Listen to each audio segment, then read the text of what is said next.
రాష్ట్రం వచ్చిన తర్వాత ఎవరి ఊహలకు కూడా అందకుండా ఏ విధంగా ఈ రాష్ట్రాన్ని డెవలప్ చేసుకున్నామో మీ అందరికీ తెలుసు. దానిలో మీరందరూ కూడా భాగస్వాములే. సూర్యాపేట నియోజకవర్గంలో, తుంగతుర్తి నియోజకవర్గంలో, కోదాడ నియోజకవర్గంలోని కొన్ని ప్రాంతాలలో మొత్తం చెరువులు, కుంటలు ఎండిపోయి ఏ విధంగా ఎడారిగా ఉండేనో మీకు తెలుసు. బ్రహ్మాండంగా కాళేశ్వరం ప్రాజెక్టు కట్టుకున్న తర్వాత అద్భుతమైనటువంటి నీటి సదుపాయం తెచ్చుకున్నాం. సూర్యాపేట, తుంగతుర్తి ప్రాంతాలలో సుమారు 2.5 లక్షల ఎకరాలకు బ్రహ్మాండంగా నీళ్లు వచ్చినాయి, పారినాయి.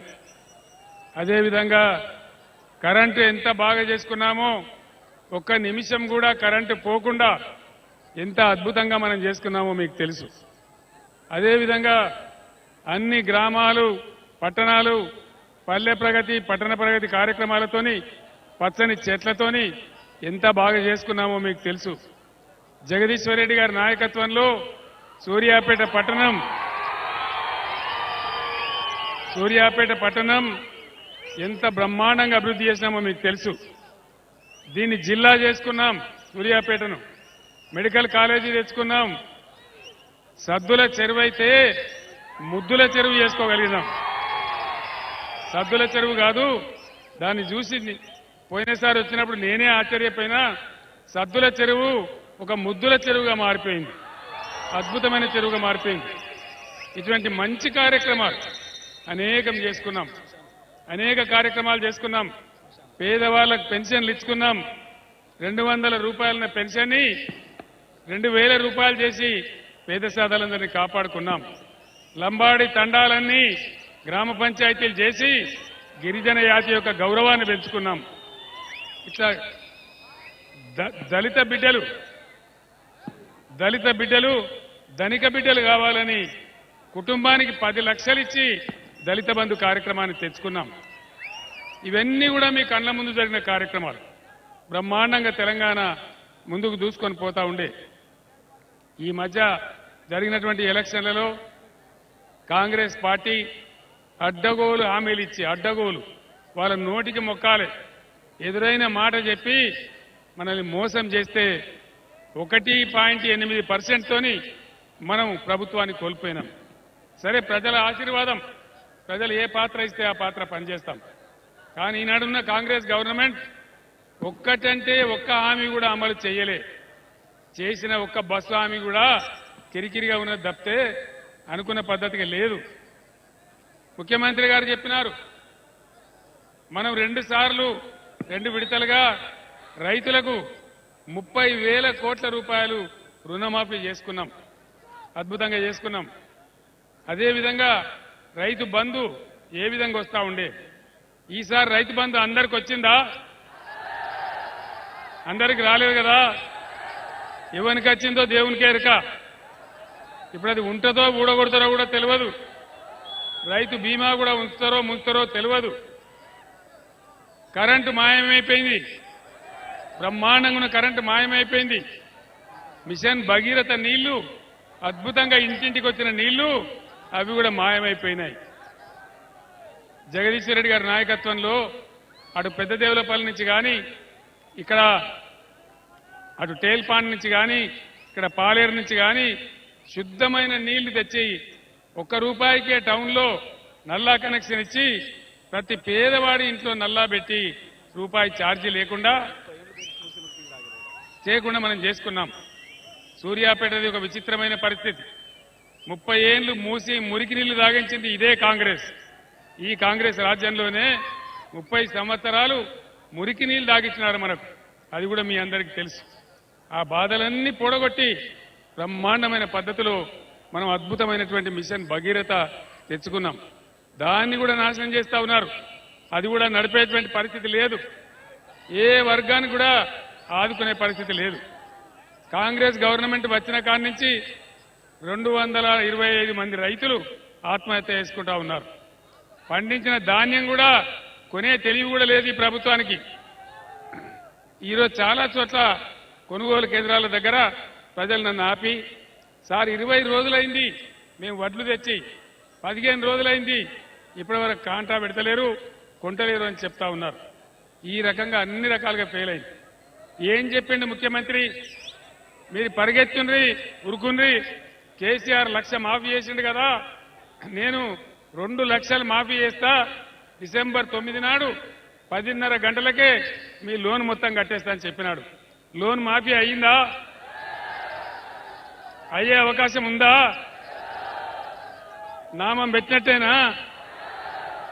మరి మనం ఏం చేయాలా? ఈ సందర్భంలో మనం ఏం చేయాలా?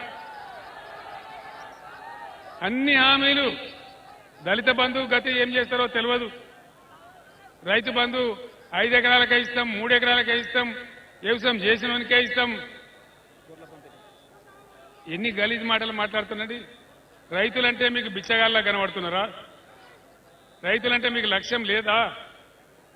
కేసీఆర్ సీఎంగా ఉన్నప్పుడు రైతులు మంచిగా నడింట్లో పండుకొని ఆటో స్టార్టర్ పెట్టి బ్రహ్మాండంగా పొలాలు బారిచ్చేది, కాలు మీద కాలేసుకొని ఉండేది. సమయానికి పెట్టుబడి వచ్చి అప్పులు తీసుకునే అవసరం లేకుండా బ్రహ్మాండంగా వ్యవసాయం చేసేది. 3.5 కోట్ల టన్నులు వడ్డు పండించి తెలంగాణ ఇవాళ అన్ని పోతా ఉన్నాయి. కేసీఆర్ పక్కకు జరగంగానే కట్కా బంద్ చేసినట్టే కరెంటు బంద్ అవుతుందా? కట్కా బంద్ చేసినట్టే నీళ్లు బంద్ అవుతాయా? మొన్న ఇక్కడ పంటలు ఎండిపోతే నేను చూడడానికి వచ్చిన, జగదీశ్వర్ రెడ్డి గారు, నేను, కిషోర్ గారు అందరం కలిసి తుంగతుర్తి, సూర్యాపేట నియోజకవర్గాలు చూడడానికి వచ్చినాం. కేసీఆర్ వస్తుండనగానే కాలువల నీళ్లు ఇడవాలి, కేసీఆర్ ఇడికి వెళ్ళిపోగానే మళ్ళా నీళ్లు బంద్ చేయాలి. ఈ నాటకమా? ఇంత ఘోరమా? కాళేశ్వరం ప్రాజెక్టులో 1, 2 పిల్లర్లు మునిగిపోతే దానికి సంబంధించి దాని ఏదో పెద్ద ప్రపంచమే మునిగిపోయినంత దుష్ప్రచారం చేసి నీళ్లు మొత్తమే రాకుండా చేసినారు. 60-70 టీఎంసీల నీళ్లను సముద్రానికి వదిలిపెట్టినారు. ఒకవేళ అది ఎత్తి కనుక కరెక్ట్ పోస్తే 1 ఎకరం కూడా పంట ఎండేది కాదు. నేను ఒక్కటే మాట మనవి చేస్తా ఉన్నా.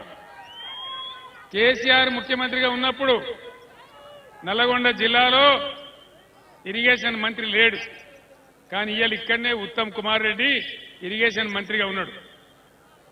నీకు చేతనైతే లేదా ఉత్తమ్ కుమార్ రెడ్డి నీళ్ళు ఇవ్వడానికి? నాగార్జున సాగర్, శ్రీశైలం ప్రాజెక్టులను, కృష్ణా నది మీద మనకున్న హక్కులను కొంచెం పోయి కేఆర్ఎంబీకి అప్పచెప్పినారు. నాగార్జున సాగర్ మీద పోయే పరిస్థితి లేకుండా చేసినారు. కేంద్ర బలగాలకు స్వాధీనం చేసినారు. ఈరోజు ఆంధ్ర వాళ్ళు నీళ్లు తీసుకొని పోతా ఉన్నారు. టేల్ పాండ్ ప్రాజెక్టు నుంచి కూడా మొన్న 5 టేల్ పాండ్ ప్రాజెక్టు నుంచి 5 టీఎంసీల నీళ్లు మొన్న దర్జాగా ఆంధ్ర వాళ్ళు తీసుకొని పోయినారు. నువ్వు ఎక్కడ పండుకున్నావు కిరణ్ కుమార్ రెడ్డి, ఉత్తమ్ కుమార్ రెడ్డి అని నేను అడుగుతా ఉన్నా. నిద్రపోయినవా? మర్చిపోయినవా? మన నీళ్లు పోతే చూసుకుంటా కూర్చుంటావా? టేల్ పాండ్ ప్రాజెక్టు నుంచి ఈరోజు మనకు మంచినీళ్లకు మిషన్ భగీరథ కనెక్షన్ ఉంది. మరి అక్కడ నీళ్లు ఖాళీ అయితే మరి మన గతి ఏం కావాలి? వాళ్ళకు సాగునీళ్ల పట్టి లేదు, మంచినీళ్ల పట్టి లేదు, కరెంటు పట్టి లేదు. 4,000 పెన్షన్ ఇస్తామన్నారు, నామం పెట్టేసింది. ఇచ్చిండ్రా? ఆ 2,000 పెన్షన్ కూడా 1 నెల దిగబెట్టేసినారు. ఈ విధంగా ఏ వైపు చూసినా చేనేత కార్మికులకు అప్పుడు పని కల్పించినాం, వాళ్ళు బ్రతికినారు దర్జాగా. వాళ్ళు కూడా చచ్చిపోయే పరిస్థితి చేస్తా ఉన్నారు. వాళ్ళకు బతుకమ్మ చీరలు ఆర్డర్ చేయడం లేదు. పేద ప్రజలకు రంజాన్ సందర్భంలో, బతుకమ్మ సందర్భంలో, బ్రహ్మాండంగా మనం క్రిస్మస్ సందర్భంలో పేద ప్రజలకు బట్టలు ఇచ్చి ఆదుకున్నాం. అటు చేనేత కార్మికులు బతికినారు, ఇటు వీళ్ళు కూడా బతికినారు. ఈరోజు బంద్ చేస్తామంటారు. ఏ వర్గం గురించి మీరు పనిచేస్తారు? రెసిడెన్షియల్ పాఠశాలలు పెట్టినాం బ్రహ్మాండంగా, 1100 పాఠశాలలు పెట్టినాం. దానిలో చదువుకునే విద్యార్థులు బ్రహ్మాండంగా సీట్లు సంపాదిస్తా ఉన్నారు. అద్భుతమైన పాఠశాలలు తయారవుతా ఉన్నాయి. ఈరోజు అక్కడ తిండి సరిగా పెడతలేరు, పట్టించుకునే పాపాన పోతలేరు. అది కాలుష్యం వచ్చి 135 మంది విద్యార్థులు ఇప్పటిదాకా అస్వస్థతకు గురైనారు. 4-5 విద్యార్థులు చచ్చిపోయినారు. దాని గురించి పట్టిలేదు. దీని గురించి నేను ప్రశ్నిస్తే, అడిగితే ఏమంటాడు ముఖ్యమంత్రి? కేసీఆర్, నీ పేగులు తీసి మెడలేసుకుంటా, నీ గుడ్లు వీకి గోళీలు ఆడతా. ఇంకేం చెప్తాడండి? నీ ముడ్డి మీద ఉన్న షెడ్డి కూడా గుంజుకుంటా. ఏం చేసుకుంటావు చెడ్డి గుంజుకొని ఇక మాట్లాడచ్చునా? కేసీఆర్ నిన్ను జైల్లో వేస్తా, చెల్లపల్లి జైల్లో పెడతా. కేసీఆర్ ఒకవేళ భయపడే బిడ్డనే అయితే తెలంగాణ వచ్చేదా? ఈ రాష్ట్రం సాధ్యమయ్యేదా? నా జీవితాన్ని పణంగా పెట్టి ఆనాడు నిరాహార దీక్ష చేసి భయంకరమైనటువంటి బాధలు ఎదుర్కొని జైళ్లలో పడి తెలంగాణ సాధించిన కేసీఆర్ను ఈ విధంగా అనొచ్చునా, మాట్లాడచ్చునా? ఇది ధర్మమేనా? మన తెలంగాణ జాతి గౌరవమా? ఇలా న్యూయార్క్లో, లండన్లో, ఢిల్లీలో ఎవరు తెచ్చిండ్రా తెలంగాణ అంటే కేసీఆర్ తెచ్చిండని చెప్తారు. 58 ఏళ్లు గోసపడి దుఃఖపడి రెండవ తరగతి పౌరులుగా పరిగణించబడి తాగునీళ్లు లేక, మంచినీళ్లు లేక, కరెంటు లేక బాధలు పడ్డ తెలంగాణను అనేక పోరాటాలు చేసి విముక్తి చేసిన కేసీఆర్ను ఈ మాటలు అనొచ్చునా? దయచేసి మీరు ఆలోచన చేయాలి. నేను ఒక్కటే మాట మిమ్మల్ని కోరుతా ఉన్నా, నన్ను తిడితే పర్వాలేదు, కానీ ఇలా నా ప్రజలు బాధపడితే నా ప్రాణం పోయినా సరే నిద్రపోను, వాళ్ళని వదిలిపెట్టని మనం చేస్తా ఉన్నాం.